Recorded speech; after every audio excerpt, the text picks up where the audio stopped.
أمري واحلل عقدة من لساني يفقه قولي. الجمعة جمعة. قال المؤلف رحمه الله: فضل يوم الجمعة قرآن يوم الجمعة. ورد أن يوم الجمعة خير أيام الأسبوع. جولي بكيدي ما كوجينا لادو wonde ñande jumande wonde ñande pour moƴƴude e bandu nde nangue fuɗi e muɗum yawmul jumati ko ñande juma kara ñallal ngal nangue fuɗi e muɗum ƴelliti ko ñande juma ɓuri ngal moƴƴude fihi uliga adamu alayhi salam ko e ngal ñallal ñande juma adama taga wa fihi udkhila aljannata ko e ngal ñallal ɗon kadi ko naadaka aljanna wa fihi ukhrija minha ko e ngal ñallal ñande juma o yaltina kadi ka aljanna wala taqumu saatu illa fi yawmi aljum'ati dalngal darata ko sina ñande juma kadi ko neeɓi dalngal daraki o an abi lubabata albadri tawa abu lubaba jeyaɗo e badri alkoɓe radiyallahu anhu anna rasulallahi sallallahu alayhi wa sallam qala o wi'i nelaɗo allah ummaki sayyidul ayami ko ho ñalɗiɗi yawmul jumati ko ñande juma ko ho ñalaɗe ɗen patron ñalaɗe ɗen ko ñande juma wa a'zamuha inda allahi taala ko ɓuri mawde e ñalormaji ɗin kadi ko ñande juma wa a'zamu inda allahi taala min yawmi lfitri wa yawmi ladha ko nde ñalande juma kadi ɓuri mawnude ka allah eɗi ñande iidi suumaye e iidi ɗon wa fihi hamsu khilali piiji jomi no e ngal ñallal juma geɗe jomi woni khalaqa allahu fihi adama alayhi salam allah tagi adama e ngal ñallal ñande juma woni goo wa ahbata allahu taala fihi adama ila al ardi allah jippini adama ittimo ko aljanna addimo ka leydi ñande juma woni ɗiɗi wa fihi tawaffa allahu taala adama ko nden ñande kadi allah wari adama woni tati wa fihi sa'atun no e ngal ñallal ɗon sa'awel la yas'alu abdu fiha shay'an jiyaɗo torotako e ngel sa'awel ɗon hunde illa atahu llahu taala iyahu so wona allah towruɗo o hokkamo konko tori ɗo ma lam yas'al haraman ɗo nde o toraki ko harmi woni piiji nayi wa fihi taqumu sa'atu ko e ngal ñallal juma woni ko dalngal ngal daratori piiji joyi ɗiɗo piiji joyi ɗe a balɗe luttuɗe maraɗi ma min malakin mugarrabi ala e malakajo ɓattinaɗo wala samai wona asama wala ardi wona leydi wala riyahi wona keneji wala jibali wona pelle wala bahri wona maayo illa wa hunna si wona ɗiɗo fof yashfagna hara hiɗi jooti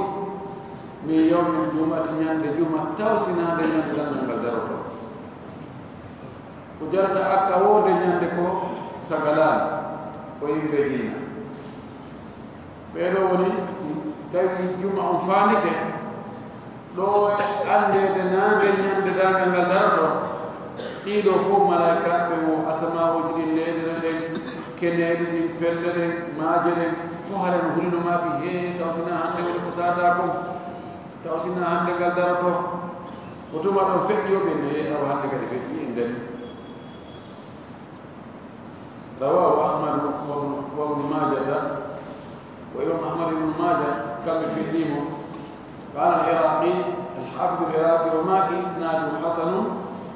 gordo den no moƴƴi Cheikh Albani no faltuɗo e yumde wolli wonde kankadi mo tawtuɗo ɗiɗi on addu'au fihi du'a on ñande juma du'a ñande juma ينبغي الاجتهاد في الدعاء نهاني وكل قولك دعاء عند آخر ساعة كساعة ساكتي لهم من يوم الجمعة يوم الجمعة نهاني وكل اجتهاد تنقل وكل موجي نتنقل نيجي دعاء كساعة ساكتي لهم يوم الجمعة مباوة على السلام فعن عبد الله بن سلام اتام يودو عبد الله بن سلام وبين السلام سلام سلده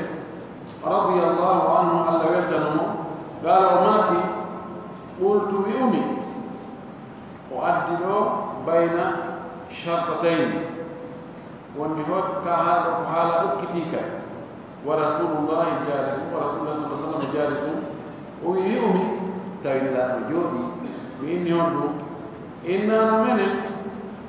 لنجد من التوى في كتاب الله كدفتر الله تعالى وتوي في يوم الجمعة عند الجمعة ساعة لا يوافقها أو ساعة وقت جيال مؤمن قمدين تصلي توهي مجود يسأل الله يطلع الله عز وجل فيها يقول ساعة شيء مولد إلا قضى له سناء لهم تنين حاجة وحاجة مكة من التوى كدفتر الله كنت فاندو كتورات مالنجي عبد الله بن سلام يعني بأهل الكتاب وجاء وعاري وإني نلادو ووي مي نلادو تاويه مجودي من تاوى كدفتر الله تو وانده نيان جمعة ساعة نودي جيادو الله قوم إنه حوم بتاعي كل دون تاويه مجودي يمتراد الله دون غدو سنا الله مودنا ماجي مكو قال عبد الله بن سلام وي فاشار الي رسول الله صلى الله عليه وسلم نلا ابنيمي سبنيمي وي او بعض ساعه ما يوغا ساعه اما لا ني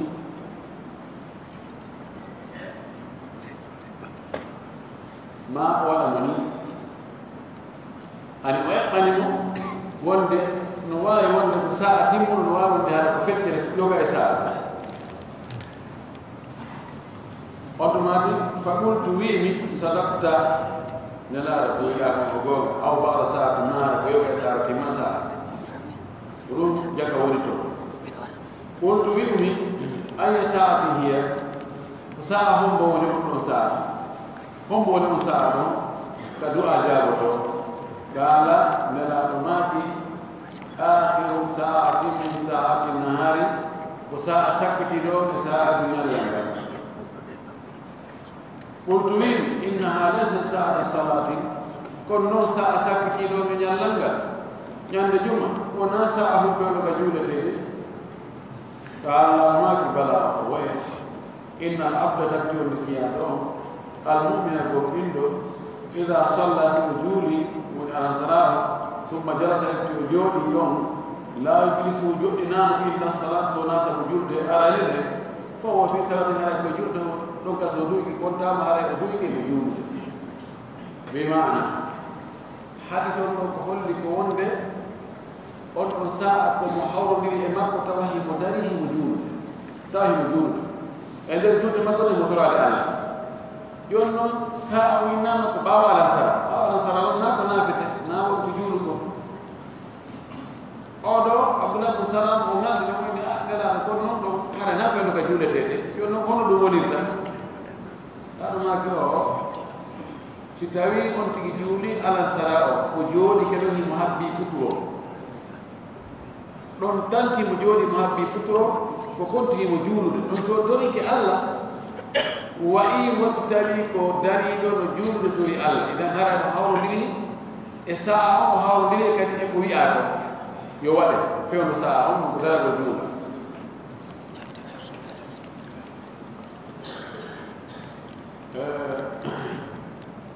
odo hadith ابن ماجه وفيلم ابن ماجه الشيخ الألباني ماكي مسلم. وعن أبي سعيد كتاب أبو سعيد الخدري وأبي هريرة رضي الله عنهما أن النبي صلى الله عليه وسلم قال هو الإله ماكي كان بدون بفيلك بنلدي إن في الجمعة ساعة أندن إذن يند جمعة ساعة صونه لا يوافقها حول تكون صونه عبد جياد مسلم جرد يسأل الله مطلع الله عز وجل فيها يكون ساعة خير مؤجر إلا أعطاه إياه سنة على وكم المؤجر وهي بعد العصر كن ساعة غير باو على سلام. رواه أحمد وإمام أحمد في الحديث. قال العراقي الحافظ العراقي وماكي صحيح حديث المسلم. شيخ الألباني فانكي واليوم المسلم كما كان كذا. وعن جابر بن عبد الله رضي الله عنه عن النبي ويتي الله صلى الله عليه وسلم قال رب ماكي يوم الجمعة عند الجمعة 12 ساعة وساعة سبوين منها نويلين ساعة لا يوجد هبتاك عبد جياد مسلم جرد يسأل الله يمطر الله تعالى طول شيئا هون إلا آتاه إياه سونا الله أقيم لهم يطريد والتمسوها تأتي ساعة آخر ساعة كساعة سكتين بعد الأصل بعد سرجولا. رواه النسائي وأبو داود والحاكم في المستدرك وقال صحيح على شرط مسلم وحسن الحافظ ابن حجر إسناده في الفتح صحيح عند الشيخ الألباني. قالوا حديث كذب وبينه في النسائي أبو داود الحاكم. إمام الحاكم النسابوري برضه يقول كدفت المركو إلى المستدرك الصحيحين. وفي حديث المسلم شرط الإمام مسلم بن تيمية الحافظ ابن حجر العسقلاني وفتح الباري وفي تقول من المسلم. الشيخ الألباني كلمي تقول من المسلم. وعن أبي سلمة ابن عبد الرحمن رضي الله عنه أن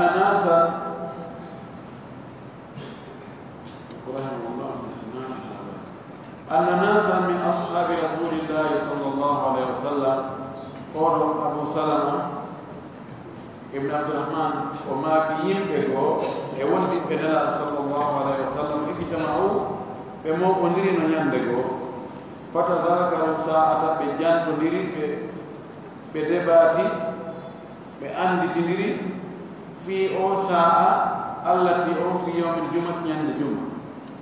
تاوي كان الصحابة الله بتولي لون وبين أنا أو ساعة من لا رماكي يند الجمعة لو أنا جابوا مصر حول لتايون أو ساعة جيا الله قوم إندو تواهي وجود مطراد الله هاجي مقصني الله هدنا مهاجي وفي هون وبيني وقد قالنا نات جابي كقالنا نقوم يسار مجيء وبيني كباوا نسار وبيني كتمنا عندي يهود بيدوني فتفرقوا بسرتي فتفرقوا بسرتي بمو بندري بيوتي بسرتي ولم يختلفوا بنور دلال أنها آخر ساعة من يوم الجمعة بمو بندري بيوتي بدبات في تقبلن في كساعة هم وني كساعة سبار لون كبسرت لون بيمو تاوي بفضل wonde be lutu nan wonde halaki sa sakiti do nyande juma rawahu sa'id al-mansur fi sunanihi wa sahhahu al-hafiz fi al-fath hafiz ibn hajar wa fi fath al-bari odo batal sendi wa qala ahmad ibn hanbal maki akthar al-ahadith hadith al-mudrid fi as-sa'ati fi awsa allati yurja fiha ijabatu ad-du'a مجرد يقول جاب الدعاء أنها نصا بعد صلاة العصر وقال وجود أن صلاة يقول ويرجى متجنا كذا بعد زوال الشمس باو نانجل لي جاكل هورا كونو توبري وأما حديث مسلم أما حديث إمام مسلم فيه وأبي داود أبو داود عن أبي موسى الأشعري رضي الله عنه بيت أبو موسى أنه كان أبو موسى سمع النبي ونبي الله صلى الله عليه وسلم يقول معك في ساعة الجمعة أو ساعة الجمعة بيادو أن جابوا يموروا وند أنني لا معك هي ما بين أن يجلس الإمام on saa ko hakkude almami jogaɗo ko hawre gangunal e yaade al mimbar ko hawre gangunal ila an tuɓa salatu ha julde ne gayne o hadis wonɗo ɗum ɗo emo ko sahih muslim emo ko sunan abi daoud ko abou moussa al ashari woni ko fillimo kanko mo allif on ɗo o wi on ɗon hadis fagadi o illa o ellidirama o ñawdirama bil iqtirabi e piyodirgol wa inqitai e taƴodirgol حديث صحيح مسلم وهم إلا حديث ونا أنا سلم قلت حديث المخلة كن أحب إلا دوا في الليل أبي مكوني أودا في الليل بقولي لأودا في الليل أودا صحابة في الليل en oda fillol wawta hikkodirde few ya ɓe ko hadis mutarib no ara noon tawa no luutodiri no ɓe fillol noon kono no wawi hikkodirde yani nde humtirɗa ɗa si tokkama ɗa hara no wawi yaade kono si tawi si ɗa wattama ɗa no wawi yiidata few ɓenne ko mutarib si tawi laawi ɗin fof no fota sellude joni no wawi hadis o ara yeddodira riwayaji taw oɗo riwaya oɗa riwaya no lotodiri kono laawol ka oɗa rewi ɗo e laawol ka oɗa rewi ɗo so heɓidirama sellu ko joga ko dotta fotata few ɗon e jetta ɗum ko ɗonen accel way oɗo siki fof ɗi fota sellugo mata fof ɗi ka sahih muslim tawi o riwaya laawi riwaya ɗa wawata ko hiɓɓodiraɗe ɓeyne ko muttarib ɓeyne ko yo accel gollitirtaka ɗum ɗano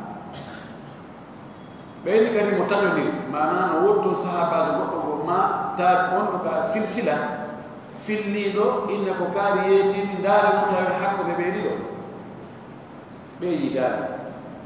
ko pellet ko goɗɗo go o naniri si on ɗo naniri oya iɓe heccima no wiyete ene ɓura ana woodi mamin kanko ɗo ko ɗum o wi mi annda kama ko luttuɓe hari mi yiyani kama ko ɗo wolu ɗum hato mine lartere noon تاتيو استحباب كثرة الصلاة والسلام على الرسول صلى الله عليه وسلم ليلة الجمعة ويومها يدغول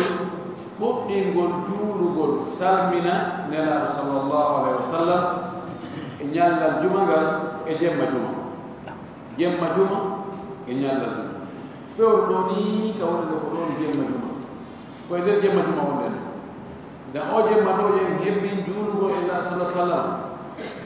heewen juulugo e makko e nyalla juma kadi heewen juulugo e makko ɗum no yiɗa fa al aws bin aws radiyallahu anhu aws bi aws o maki qala rasulullah sallallahu alaihi wasallam nula Allah maki min afdal ayyamikum يوم الجمعة مجاء كبر مؤمن ينال الماضي موضوع ينال الجمعة ووالي فيه خلق آدم وإنقل آدم تقع وفيه قبض وإنقل كده قتما وماي وفيه النفخة وإنقل كده متقول في مطفى ماي قنقل متته وفيه الصعدة وفيه دون كده ونفقر ماي قنقل فأكثروا هبني علي لأن من الصلاة مود جلد فيه إنجل نيال فإن صلاتكم أن بجلد مود معروضة علي بويد جانتلا لأن بريزانت يسوع هبني جلد قل أن إنجل نيال دو نيال جمعة إجمع جمعة سبو نgal قرال ونgal إجمع جمعة نيال جمعة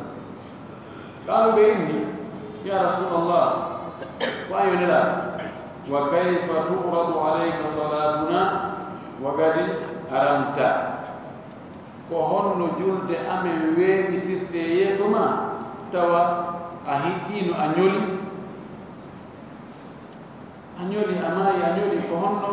جلد أمي ويبتت يسما ريان فقال نلا جابي أماك إن الله تبكي الله عز وجل تبدي أموني حرم أو حرمني على الأرض هو الذي أن تأكل من نيامة أجساد الأنبياء بل النبات أرأي من يولاد رواه الخمسة في الأكسون بنجوب إلا الترمذي يسونا إمام الترمذي إذا بنجوب إلى بسنة جبه تاتو وتي إمام أحمد ولي بنايو بفي بنجوابه كان يمتلتنار مكوكو الترمذي قال ابن القيم وكان يقول الماكي يستحب إلى كثرة الصلاة هي والجود على النبي الله صلى الله عليه وسلم في يوم الجمعة نيال الجمعة وليلته جمع جمعة لقوله ما كان صلى الله عليه وسلم ما أكثر جودنا من الصلاة عليه جود والهورا يوم الجمعة نيال الجمعة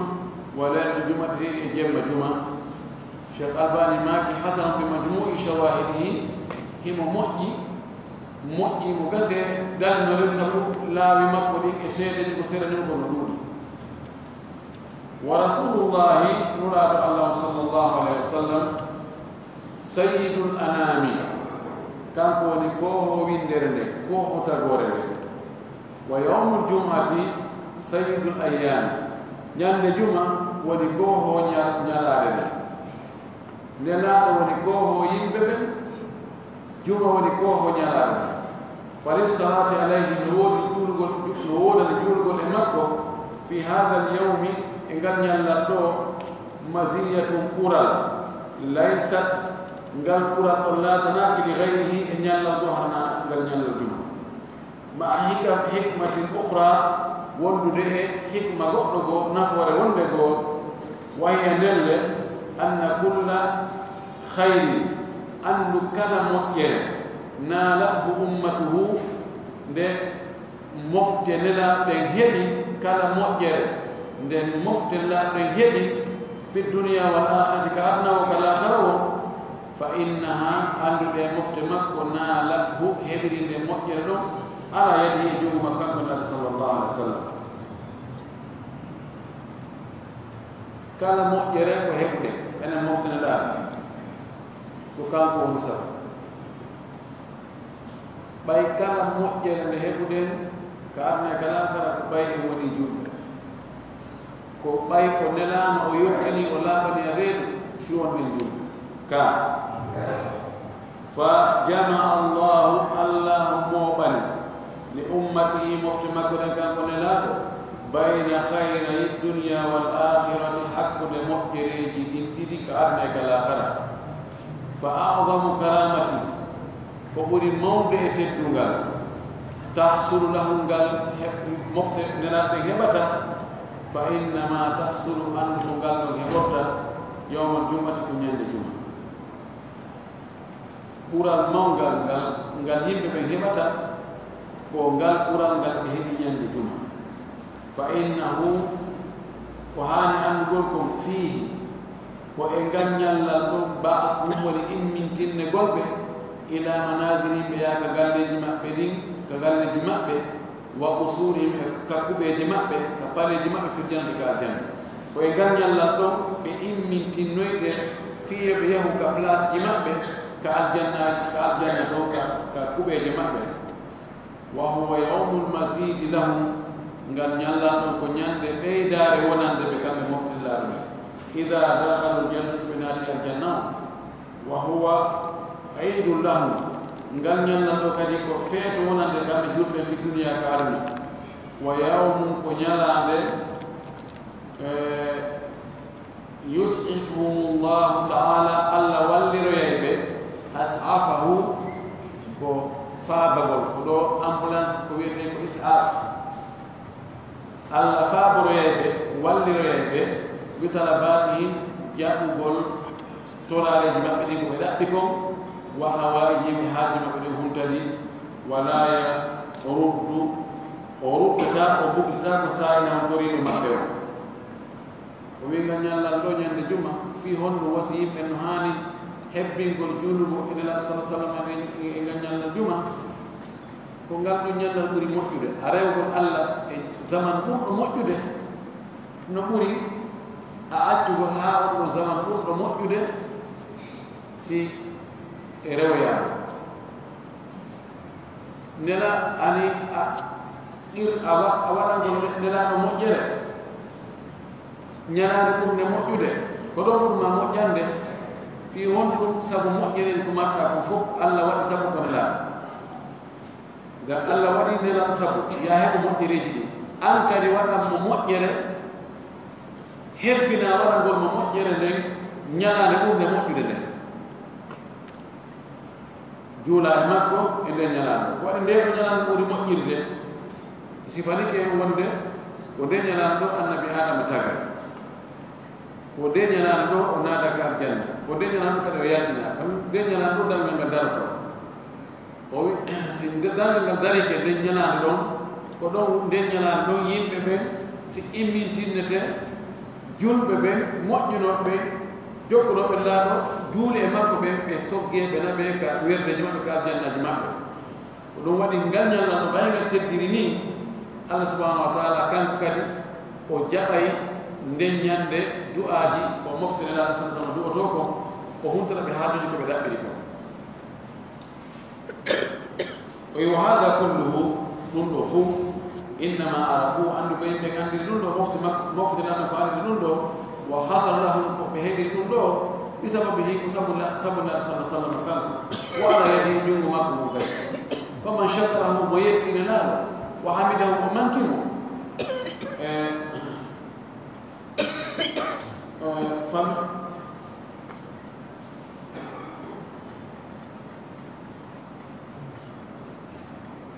فمن شكره وحمده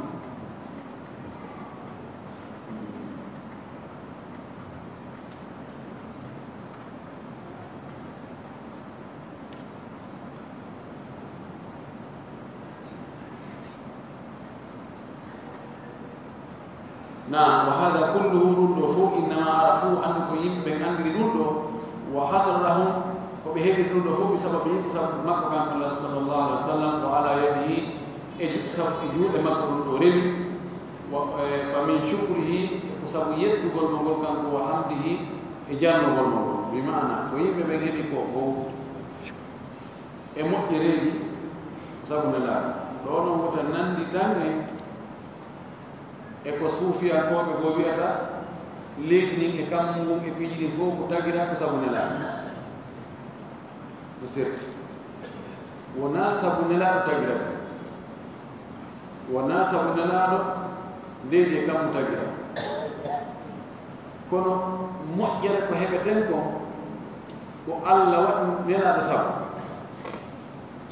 fi hono kanko woni yonnotoɗo kanko woni hollowo kanko woni tindinowo kanko andini en ko homboni Allah ko honum Allah ɗaɓɓiri en yen waɗu ko honum Allah haɗi en si tawi no nelaɗo yeytano kenɗum en wawatano heɓde ɗo idan telen gosen go ɗo ko kanko Allah waɗi sabu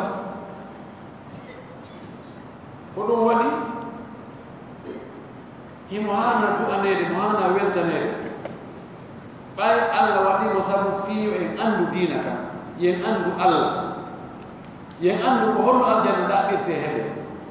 yen andu ko holno yiite gen dogirte nge daɗe kanko la ɗon sabu ɗum no jokkondiri ko ɗum waɗi sahaba Allah sallallahu alaihi wasallam en fode haali ɓe du'anade weltana ɓay si wona kamɓe Allah wanno yo eggan en maɓuji nela eggana en ko nelaɗo yamiri e ko nelaɗo haadi e ko woni ko alqur'ana ɓe jangina ɗum taabine ɓen noon kadi jangina luttuɓen noon ɓen no jangina ha yewta karno ko men ɓe jangina mi andatano few si tawi ƴangal yehi han gotungal taƴi mo jokki ɗum boyta idan ko tokki ha noon mbili ko ɗum hana weltade ko ɗo woni mana alla waɗi nela ko sabu wonde moƴƴereji ɗi heɓde adna la harani o nela sallah sallam alla rewde muɗum wa ada'u qalili min haqqihi sallah sallam jonnutugol ko ɓuri fanɗude ko ɓe haqqe makko kanko ne laaɗo ɓay ko woni sabu nde moƴƴere ɗo fof an yuksiru ko nde ɓe hebbinta kamɓe yimɓe ɓen mofte makko ɗe min assalatu alayhi julgol e hoore makko fi hada l yawmi wallati e ngal ñallal e jemma makka ɓaawo ene ko ɓuri fanɗude minimum ko waɗantene laaɗo ko e haqqeji makko ɗi hoore men no ɗuuɗi kono no jeeya e minimum ko waɗantemo ko ngal ñallal ɗo hebbine juulugol e makko kam gaba no jeeya haqqeji makko buy wonde e hoore meɗen gomɗingol mo gonginamo hoolomo ɗoftomo ñentinamo jaɓanamo yiɗamo yiɗa ko yiɗuno añaɓe o añuno yango fi ko yanguno fi mum ko darano dina makko kanke sunna makko o watta batteji makko ɗi juula e makko e ɗum ɗo fof koye haqqeji makko woni e hoore meɗen obligatoire so waɗal ɗiɗo haray ko sama kala wonde naam yo neɗɗo o ƴeto e nder jemma juma e ñalla juma ngal yo waɗu laabi jenu taw wino kadi o happa joni ami wiye ko waɗu laabi wulure o way tawa jemma bewne laabi wulure ma ñalla jum be allahu alayhi bihi ashara mo juuli e nelaɗo nde wotere pet Allah juula e on tigi